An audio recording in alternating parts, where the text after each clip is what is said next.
നമസ്കാരം, മലയാളി വാർത്തയിലേക്ക് സ്വാഗതം. ലോക്സഭാ വോട്ടെടുപ്പ് ദിവസം ബി.ജെ.പി. സി.പി.എമ്മിന്റെ പെനാൽറ്റി പോസ്റ്റിൽ കയറി അടിച്ച ഗോളിൽ നിന്ന് അടുത്ത കാലത്തൊന്നും സഖാക്കൾ മുക്തരാകില്ല. കഴുത്തിൽ വെടിയുണ്ടയുമായി നടക്കുന്ന ജീവിക്കുന്ന രക്തസാക്ഷിയായ ഇ.പി. ജയരാജൻ സ്ഥാനമാനങ്ങൾക്ക് വേണ്ടി ബി.ജെ.പിയിൽ ചേരാൻ തയ്യാറായെന്ന് ശോഭാ സുരേന്ദ്രന്റെ വെളിപ്പെടുത്തൽ സഖാക്കളുടെ ഉറക്കം കെടുത്തു. മകന്റെ ഫ്ളാറ്റിൽ വെച്ച് ബി.ജെ.പി. ദേശീയ നേതാവ് പ്രകാശ് ജാവേദ്കറെ കാണാനും മാത്രം അടുപ്പം ഇ.പി. ജയരാജൻ എങ്ങനെയുണ്ടായി? അല്ലെങ്കിൽ മകനും ജാവേദ്കറും തമ്മിലുള്ള ബന്ധം എന്താണ്? ഇടതുണ്ടെങ്കിലേ ഇന്ത്യയുള്ളൂ എന്ന മുദ്രാവാക്യം മാത്രം എഴുതിയതുകൊണ്ട് കാര്യമില്ല. അത് പ്രാവർത്തികമാക്കാൻ നേതാക്കൾ പോലും തയ്യാറാകുന്നില്ല. പണവും അധികാരവുമാണ് പല സി.പി.എം. നേതാക്കളെയും നയിക്കുന്നത്. പിണറായിയുടെ വെട്ടിനിരത്തലിൽ മനം മടുത്തവരാണ് ഇവരിൽ പലരും.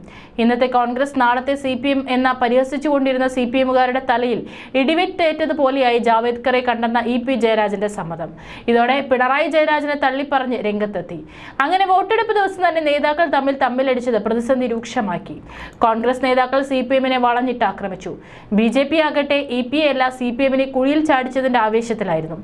ജയരാജനെ ബി.ജെ.പിയിലേക്ക് കൊണ്ടുവരാൻ തങ്ങൾ ശ്രമിച്ചെന്ന ശോഭയുടെ വെളിപ്പെടുത്തൽ കെ. സുരേന്ദ്രൻ ശരിവെച്ചു. ഇ.പി. ജയരാജൻ കടിച്ചതുമില്ല പിടിച്ചതുമില്ല എന്ന അവസ്ഥയിലായി. എന്നോ രഹസ്യമായി നടത്തിയ ചർച്ച തെരഞ്ഞെടുപ്പ് ദിവസം അമിട്ട് പോലെ പൊട്ടിവീഴുമെന്ന് അദ്ദേഹം സ്വപ്നയെ വിചാരിച്ചു കാണില്ല.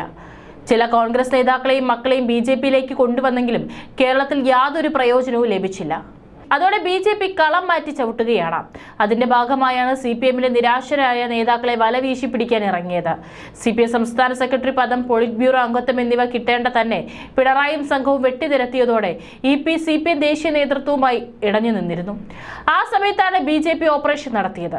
അപകടം മണത്തറിഞ്ഞ സി.പി.എം. നേതൃത്വം ഇടപെട്ടതോടെയാണ് ഇ.പി. അവസാന നിമിഷം പിന്മാറിയത്.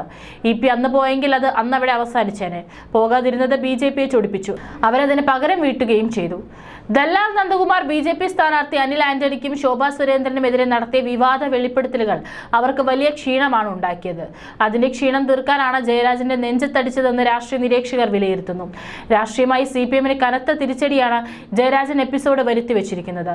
ജയരാജനും രാജീവ് ചന്ദ്രശേഖരും തമ്മിലുള്ള കൂട്ട് ബിസിനസിന് മുൻപ് പുറത്തു വന്നതാണ്. കോൺഗ്രസ് പലതവണ ഇക്കാര്യം ഉന്നയിച്ചെങ്കിലും സി.പി.എം. യാതൊരു തരത്തിലുമുള്ള പ്രതികരണവും നടത്തിയില്ല. രാജീവ് ചന്ദ്രശേഖർ ആകട്ടെ പരാതിയുള്ളവർ നിയമ നടപടി സ്വീകരിക്കാൻ ആവശ്യപ്പെട്ടു. അതിൽ നിന്ന് തന്നെ കാര്യം വ്യക്തമാണല്ലോ. സി.പി.എം. നേതാവും ദേവികുളം മുൻ എം.എൽ.എയുമായ എസ്. രാജേന്ദ്രൻ ഡൽഹിയിൽ വെച്ച് പ്രകാശ് ജാവേദ്കറുമായി കൂടിക്കാഴ്ച നടത്തിയിരുന്നു. പത്മജ ബി.ജെ.പി. അംഗത്വം എടുക്കും മുൻപ് ജാവേദ്കറുടെ വസതിയിലെത്തി കൂടിക്കാഴ്ച നടത്തിയിരുന്നു. അതിനർത്ഥം ബി.ജെ.പി. രണ്ടും കൽപ്പിച്ച് മുന്നോട്ട് പോകുന്നു എന്നാണ്. അവരുടെ കുഴിയിൽ സി.പി.എമ്മിന്റെ കേന്ദ്ര കമ്മിറ്റി അംഗവും ഇടതുമുന്നണി കൺവീനറുമായ ഇ.പി. ജയരാജൻ വീണു എന്നത് വലിയ നാണക്കേടാണ്. മറ്റ് ചില സി.പി.എം. നേതാക്കൾ കൂടി ബി.ജെ.പിയിലേക്ക് വരുമെന്ന് കെ. സുരേന്ദ്രൻ പറയുന്നു. ബംഗാളിലെ സി.പി.എം. എം.എൽ.എ ആയിരുന്ന തപ്സി മോഡൽ ബി.ജെ.പിയിൽ ചേർന്നിരുന്നു. ബി.ജെ.പി. അംഗത്വം എടുത്ത ശേഷമാണ് എം.എൽ.എ. സ്ഥാനം രാജിവെച്ചത്. അതുകൊണ്ട് കേരളത്തിലെ നേതാക്കൾ ബി.ജെ.പിക്കൊപ്പം പോകുന്നതിൽ വലിയ അത്ഭുതമില്ല. രാഷ്ട്രപതി തെരഞ്ഞെടുപ്പിൽ കേരളത്തിലെ ഒരു എം.എൽ.എ. ദ്രൗപദി മുർമുവിന് വോട്ട് ചെയ്തിരുന്നു. നിലവിലെ സാഹചര്യത്തിൽ അത് സി.പി.എം. എം.എൽ.എ. ആണെന്ന് സംശയിക്കാവുന്നതാണ്. കാരണം അവരെ വിലക്കിയെടുത്താൽ ആരും പെട്ടെന്ന് സംശയിക്കില്ല. കോൺഗ്രസിന്റെ നിലവിലെ അവസ്ഥ പരിങ്ങലിലായതിനാൽ സി.പി.എമ്മിനെ കൂടി ആ അവസ്ഥയിലെത്തിക്കാൻ ബി.ജെ.പിക്ക് വലിയ നേട്ടമാകും. നരേന്ദ്രമോദി സർക്കാരിന് മൂന്നാമതും അധികാരം കിട്ടിയാൽ കേരളത്തിലെ സി.പി.എമ്മിനെ ചുരുട്ടിക്കെട്ടാനുള്ള എല്ലാ സാധ്യതയുമുണ്ട്. കാരണം വീണ വിജയനെതിരായ കേസുകൾ, മുഖ്യമന്ത്രിക്കെതിരായ ലാവ്ലിൻ കേസ്, ലൈഫ് മിഷൻ കോഴ, കരുവന്നൂർ വായ്പാ തട്ടിപ്പ്, ഇതൊക്കെ മാത്രം മതി സി.പി.എമ്മിന്റെ കഥ കഴിക്കാൻ. അതുകൊണ്ട് ഇ.ഡിയുടെ റഡാറിലുള്ള പല സി.പി.എം. നേതാക്കളും മറുകണ്ഠം ചാടാനുള്ള സാധ്യതയുണ്ട്.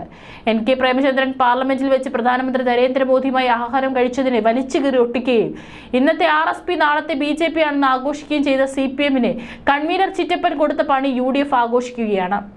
അനാവശ്യ വിവാദങ്ങൾ ഉണ്ടാക്കി എതിരാളികളെ താറടിക്കാൻ ഉത്സാഹം കാട്ടുന്ന സി.പി.എം. നേതാക്കളും തങ്ങളുടെ നേർക്ക് എന്തെങ്കിലും അമ്പ് തിരിച്ചു വരുമെന്ന് ചിന്തിക്കാറേയില്ല.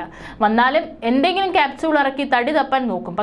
പക്ഷേ ചിറ്റപ്പന്റെ ഒറ്റുകഥ അതുക്കും മേലെയായിപ്പോയി.